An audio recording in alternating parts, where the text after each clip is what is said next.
நான் இன்றைக்கி என்னென்னு பார்த்தீங்கன்னா ஃப்ரெண்ட்ஸ், சிம்பிளாக நம்ம எப்படி உப்புமா ரெசிபி பண்ணுறதுன்னு தான் பார்க்க போகிறோம். வாங்க எப்படி பண்ணுறதுன்னு பார்க்கலாம். ஃபஸ்ட்டு ஒரு கடாயை நல்லா சூடு பண்ணிவிட்டு, கடாய் நல்லா சூடானதும் நான் எண்ணெய் ஊற்றிக்கிறேன் 2 டேபிள் ஸ்பூன் பக்கத்தில். அதுக்கப்புறம் வந்து 1/4 டீஸ்பூன் கடுகு போட்டு, கடுகு நல்லா பொரிஞ்சு வந்ததுக்கப்புறமா 1 டீஸ்பூன் அளவு வந்து கடலைப்பருப்பு, குழம்பு கடலைப்பருப்பு போட்டு நல்லா அதுவும் பொரிஞ்சு வந்துடணும். அதுக்கப்புறமா வந்துட்டு நான் ஒரு மீடியம் சைஸ் சின்ன பெரிய வெங்காயத்தை கட் பண்ணி குட்டி குட்டியாக சேர்த்துக்கிறேன். அதுக்கப்புறம் காரத்துக்கு நான் ஒரு மிளகாய் போட்டுக்கிறேன். நீங்கள் உங்கள் காரத்துக்கு எவ்வளோ வேணுமோ அந்த மாதிரி போட்டுக்கலாம்.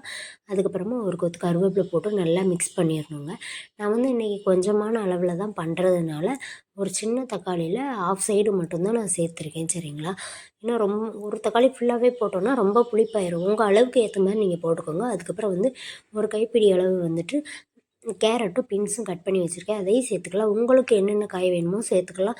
கத்திரிக்காய் அதெல்லாம் போட்டிங்கன்னா நல்லா இருக்காது. இந்த கேரட் பீன்ஸே போதுமான அளவு. முந்திரி இருந்தால் முந்திரி சேர்த்துக்கலாம், அதுவுமே டேஸ்ட் வைஸ் சூப்பராக இருக்கும். காய் நல்லா வதங்குற அளவுக்கு லைட்டாக தண்ணி ஊற்றி நல்லா காய் வெந்து வந்ததுக்கப்புறமா நான் வந்து 3/4 டம்ளர் அளவுக்கு வந்து ரவை அளந்து வச்சுருக்கேன். அதனால் 2 டம்ளர் அளவுக்கு தண்ணி ஊற்றி நல்லா கொதிச்சிடணுங்க. கொதித்து வந்ததுக்கப்புறமா நான் ரவையை கொஞ்சம் கொஞ்சமாக மிக்ஸ் பண்ணிவிட்டு இறக்கிட போகிறோங்க. நம்மளுக்கு தெரியும் ரவை நல்லா வெந்து அதுக்கப்புறமா வந்துட்டு நம்ம சர்வ் பண்ணலாம். அவ்வளோதான். வீடியோ பிடிச்சா லைக் பண்ணுங்கள், ஷேர் பண்ணுங்கள், கமெண்ட் பண்ணுங்கள், சப்ஸ்கிரைப் பண்ணுங்கள். தேங்க்யூ.